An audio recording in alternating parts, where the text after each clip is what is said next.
Live is presented by your New England Ford dealers and Ford Trucks, America's best-selling trucks for 49 years.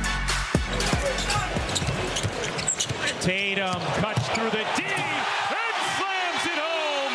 Jayson Tatum looking spry.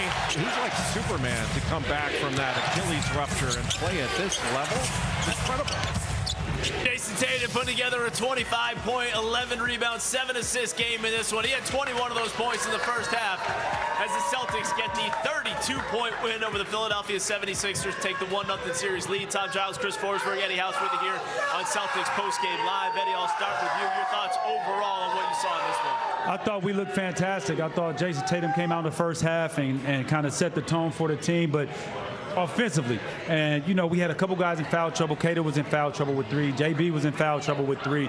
But I thought our defense was incredible.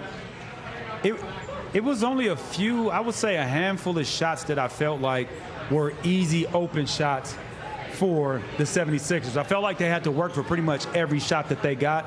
And conversely, on the other end, we were getting what we wanted. We shared the basketball. We were splitting the pick and roll. We were making threes. We were getting out in transition. It seemed like we had our way with these guys. It didn't seem like it. We had our way with them guys tonight. And, you know, to the Philadelphia fans who were yelling, we want Boston, you got to be careful what you wish for sometimes. 100%. And that was my favorite moment in the fourth quarter when the fans gave it right back, doing the "We Want Boston" chant with the Celtics up 30. Just as Eddie said, I thought from Jayson setting the tone on all facets in the first quarter to Jaylen Brown playing that entire third quarter and getting his chance. I love the way Joe's breaking that up. Now both guys got the luxury of taking the end of the fourth quarter off because it turned into a summer league game, but that's what happens when Celtics go up another level in the playoffs, and the Philadelphia 76ers just came. Yeah, Tatum played 32 minutes, Jaylen 30 minutes, didn't even have to play in the fourth quarter at all, did Jaylen Brown, as again the Celtics cruising. But let's take a look at how Jayson Tatum took control of this game. Again, the Celtics were up by 18 at the half, and these highlights presented by TD Bank and the Boston Celtics member FDIC, TD Bank NA. Eddie, as Jayson Tatum got it going, we saw him in the mid-range, saw him attacking the hoop, scoring at all 3 levels in this game. Yeah, he did. But he didn't shoot the ball well from behind the 3. He was 1 for 7. So you look at 25 points, but he was efficient from the field. 11 rebounds. I want to say he had close to 5 in that first quarter, I believe. 5 rebounds. So he was locked in. And Scal said it in pregame that he's the best defensive rebounding small forward in the league, and it shows. And it's by far the only guys that rebound the basketball better than him on the defensive end, defensive rebounds, are big men, are centers. So he came out, he set the tone, and I think not only did he set the tone offensively, but also defensively as well. He had a couple steals. One was a real big-time steal that he got early on in the third quarter, I believe, and then they pushed it down the court. So, I mean, I thought he did a fantastic job tonight setting the tone. If Jayson Tatum's going to shoot 80% inside the arc, just the series is a wrap. The whole thing coming into this was to just get him as close to the peak of his powers as can be. It was great to watch at the end of the season how good he looked, but especially now, playoff physicality, minutes going up, and yet Tatum was just totally in control in that first half. The rebounding has been great. The playmaking makes it so much easier for everybody else out there. And it's incredible to think that there's still maybe another level to get to as these playoffs go along, but like just needs a little bit more of that explosion, and yet he was still utterly dominant tonight against a team that had no answers when he snaked his way to the basket. Hey, you know, you were talking about explosion. Scal was talking about explosion.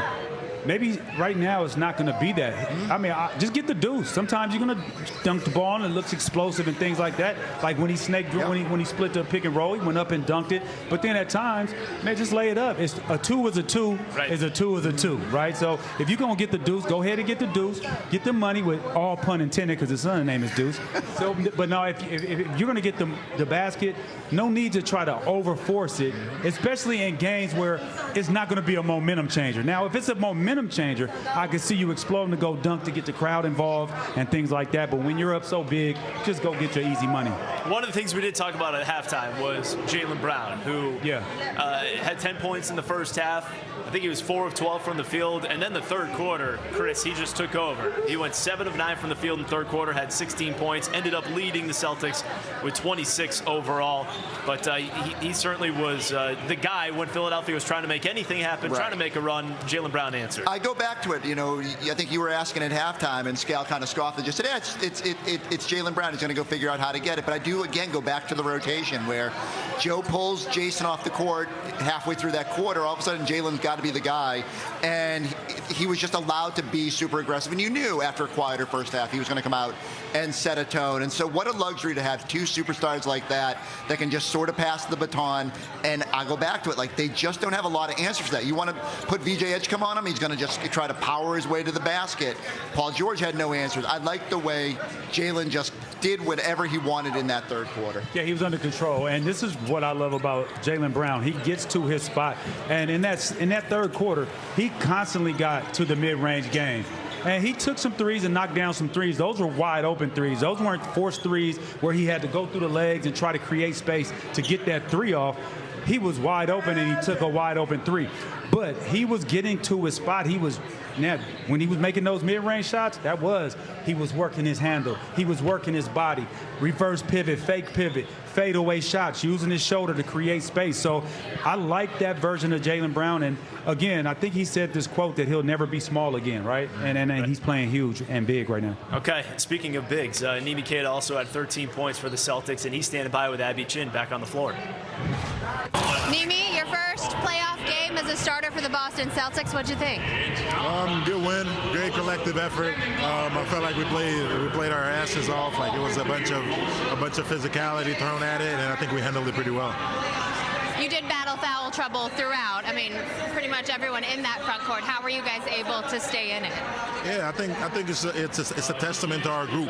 We got so many guys that can step in every night in and night out and contribute to winning. And tonight was one of those nights, and not a night and day, but that's a testament of the group. And like I said, it's an adjustment from the regular season to the playoffs, and I think we'll watch film and be better for the next one. Yeah, what do you take from that experience in dealing with that? Yeah, it's being able to stay even keeled. The playoffs bring a lot of emotions to the game, and being able to not let one mistake become two or three, and being able to adjust the physicality from the regular season to now. I'm trying to figure out my rhythm with that, and I'll be better next year. Finally, Jaylen and Jayson combined for 50-plus points. How much confidence do those two instill in the rest of the group? I mean, they're the head of the snake for us. Whenever they're going, our life is so much easier, and we just want to make their life easier by doing our job, hitting our shots, rebounding, playing defense, and from that point on, we're in a great spot to win games. Amy, thank you. Congrats on Game 1. Thank you.